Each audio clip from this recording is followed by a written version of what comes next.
ভালো আছেন? আচ্ছা, আপনারা যে আজকে এইটা উদ্যোগ নিয়েছেন, এটা কি আপনাদের নিজের পরামর্শে না কেউ আপনাদেরকে বলছে? খুবই সুন্দর একটা জিনিস দৃশ্য দেখলাম। আমি আনসার ক্যাম্প দিয়া আসার পর 1 নম্বর যাচ্ছিলাম। আমাদের যেতে 1 আনসার ক্যাম্পের সবচেয়ে একটা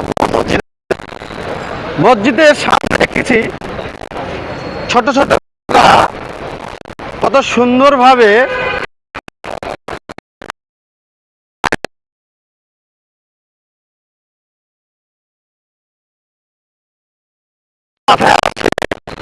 যে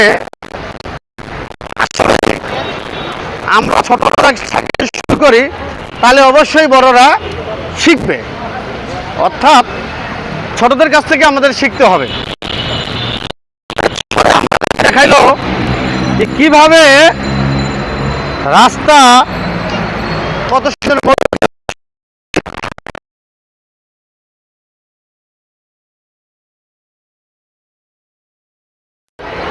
এবং ছোট ছোট বাচ্চারা কি সুন্দরভাবে দেখেন ময়লা নিয়ে দাঁড়িয়ে আছে। তার কারণ কি একটাই, তাদের কাছে আমাদের শেখার অনেক কিছু আছে। এবং আমরা দেখতে পাচ্ছি কিছু কিছু ভাইয়ারা আমাদের একই কালের ড্রেস পরে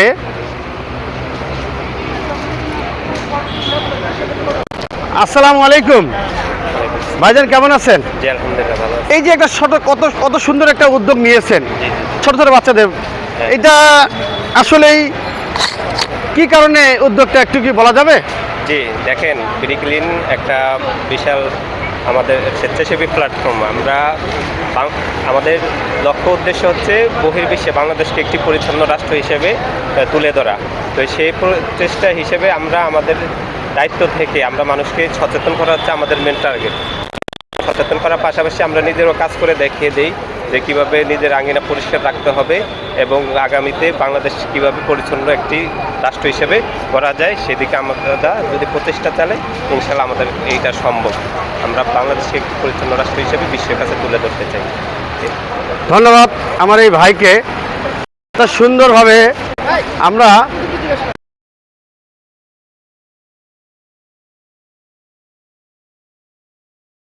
কেমন আছেন? জি আলহামদুলিল্লাহ ভালো আছি। আপনি কেমন আছেন? আচ্ছা আলহামদুলিল্লাহ। এই যে উদ্যোগটা নিয়েছেন, এটা বিষয়ে একটু শেয়ার যদি করতেন খুব ভালো হতো। আচ্ছা, প্রথমত আমি আমার পরিচয় দিচ্ছি। আমি রেজওয়ানা সুলতানা নাদিয়া, কাজ করছি মেডিকেল ঢাকা উত্তর জোনাল সহ সম্পাদক হিসেবে। এবং যে কাজটা হচ্ছে আমরা পরিচ্ছন্নতা নিয়ে কাজ। এর পাশাপাশি যে দেশের যে কোনো স্থায়ী সমস্যার সমাধানে আমরা এগিয়ে আসি। আপনি লক্ষ্য করলে দেখবেন বেশ কিছুদিন আগে আপনার বন্যা কবলিত ক্ষেত্রে আপনার পুনর্বাসনের কাজ করেছে এবং তাদের কাছে ত্রাণ পৌঁছে দেওয়ার জন্য কাজ করেছি। তো আমরা দেশের যে কোনো সমস্যার সমাধানে কাজ করি, তবে মূলত আমরা দেশের পরিচ্ছন্নতা নিয়ে কাজ করছি। যেহেতু দেশের অনেকগুলো সমস্যার মধ্যে পরিচ্ছন্নতা একটি ব্যাপক হারে অপরিচ্ছন্নতা যেটা ব্যাপক হারে সমস্যার কারণ হয়ে দাঁড়িয়েছে। তো আমাদের যে স্বাস্থ্যগত যে ব্যাপারটা আছে অনেকটাই এনভায়রনমেন্টালের কজের কারণে হয়ে থাকে। তো সেই সমস্যা থেকে সমাধানের লক্ষ্যে যেহেতু বাংলাদেশকে একটা আগামী প্রজন্মের কাছে একটি সুন্দর এবং সুনাগরিক হিসেবে সকলকে তুলে ধরার ক্ষেত্রে আমরা কাজ করছি, পাশাপাশি এবং দেশকে বহির্বিশ্বের কাছে একটি আদর্শ রাষ্ট্র হিসেবে গড়ে তোলার জন্য কাজ করছি। অসংখ্য ধন্যবাদ আপুকে। ধন্যবাদ আপনাকে। আচ্ছা আঙ্কেল, আপনি যে এই জায়গায় আসছেন কি পরিমাণ ভালো লাগতেছে একটু বলেন দেখি শুনি।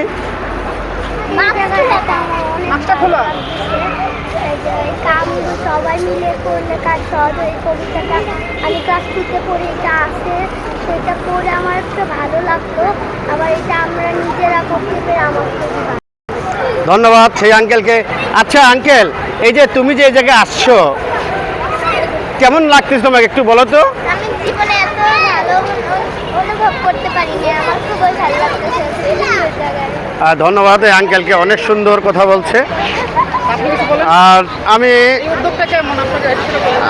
আমি বলতে চাই যে আসলেই আপনার ছাত্ররা যে এই উদ্যোগটা নিছে, আসলে সবাই এই উদ্যোগটা নিতে পারে না।